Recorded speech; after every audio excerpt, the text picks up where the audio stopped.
Good morning, guys. Miss Hewitt here again. We are reading chapter 11 of The River Between Us. We made a bare beginning that first afternoon. The doctor watered the boys and said that the measles case could handle fried chicken. They were easy to locate because of the scabs. I'll say this for Delphine. When she turned back her sleeves, she went to work. She never worked that hard before, and I can witness that she never worked that hard again. But when you see her set her mind to something or lapse into French, you just as well get out of her road. She left Noah to me, and I wondered if it was modesty. I had to get him out of the underwear he had on. That suit of underwear could just about stand up by itself. Delphine gave Noah a wide berth and ministered to the others. When we had to leave, I turned away to give her a moment with him, if she wanted it. But he wasn't clean enough to kiss, not to mention that witness. But she didn't tarry, so I couldn't tell if she loved my brother or not. She drew down her veils, and we slogged out of the tent. I'd have thrown my boots away if I had another pair. On our way back to the summer kitchen, I wouldn't have minded riding up beside Dr. Hutchinson's, for the pleasure of his company. But I made sure Delphine rode up there by him instead. He needed a little starch in his spine, and she was the one to put it there. Sure enough, she lectured him at length about the passes we would need every day now. There was a nip in the evening air, so as she spoke out about blankets for the boys. We didn't have quilts enough for all. When the doctor said he lacked the authority to requisition blankets, Delphine told him to find the authority double quick, and she didn't want to have to mention it again. We'd been shook by what she'd seen by the army hospital, and instead of calling for her smelling salts, she got her dander up. She was just beside them in the trap, taking in every word. Seemed to me that when it came down to time to marry, Dr. Hutchinson would need a wife with a lighter touch than Delphine's. He looked pretty well whispered when he left us down at the end of Miss Harrington's whipsawed when he left us down at the back of Miss Harrington's place. We lived in her summer kitchen throughout our time in Cairo. The widow Hanran wanted $7 a week from us, and she wanted it up front. She sent her handyman down to collect our rent that first evening. $7!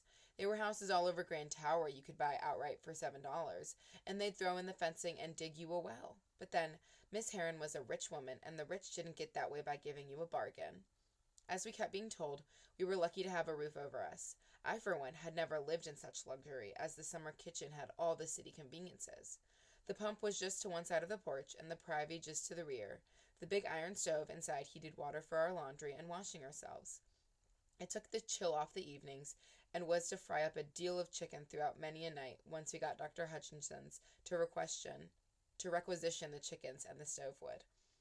The beds were draped with mosquito bars, and we were comfortable enough if you were as tired every night as we were, and beneath them a chamber pot apiece, china ones.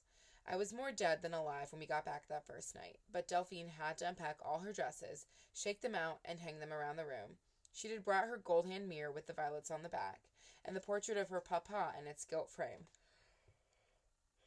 The yellow-haired Monsieur Jules Duval. She hung him above her cot, and for the night, nowhere without him. And she went nowhere without him. Miss Hanran did not fit to pay us a call in our early days right there. She was a busy woman, according to Dr. Hutchinson's. Rich people in big houses in Cairo took in sick officers to nurse them. So in addition to Dr. Hutchinson's, she had 3 or 4 ailing officers in her spare rooms. One of them was U.S. Grant's personal staff. These invalids lodged in starched sheets, seen to be by servants, with the regular soldiers slept on the ground in their filth. But then, if there was justice in the world, you wouldn't look for it in Cairo. And if you ask me, some of them officers were none too poorly. They sat out on the gallery of an evening, smoking their El Sol cigars and drinking them from small silver cups, and I doubt if it was medicine. Our days at Camp Defiance overlap in my mind, but each day Noah was stronger, twittering, then helping out, then growing restless. We wanted to get them all on their feet, at least well enough to carry their own slops and feed themselves. We only lost one, a boy up from Belulaville, and he was far too gone when we got there. He starved to death because he couldn't keep anything down. Delphine spoiled 2 of her dresses trying to feed him. You wouldn't have known her. When he died in her arms, she closed his eyes, folded his hands on his poor shrunken chest, and looked away from her mouth, pulled into a straight line. I can't tell you more about it, because I can't bear to bring it back. Seeing her lovely face floating over them may have pulled several through, but you couldn't call her an angel of mercy. When some of the boys lacked the spirit to eat or stir themselves, she was apt to say, You will need all your strength when they come against the Confederates. They are a real army. They rarely sicken and never retreat.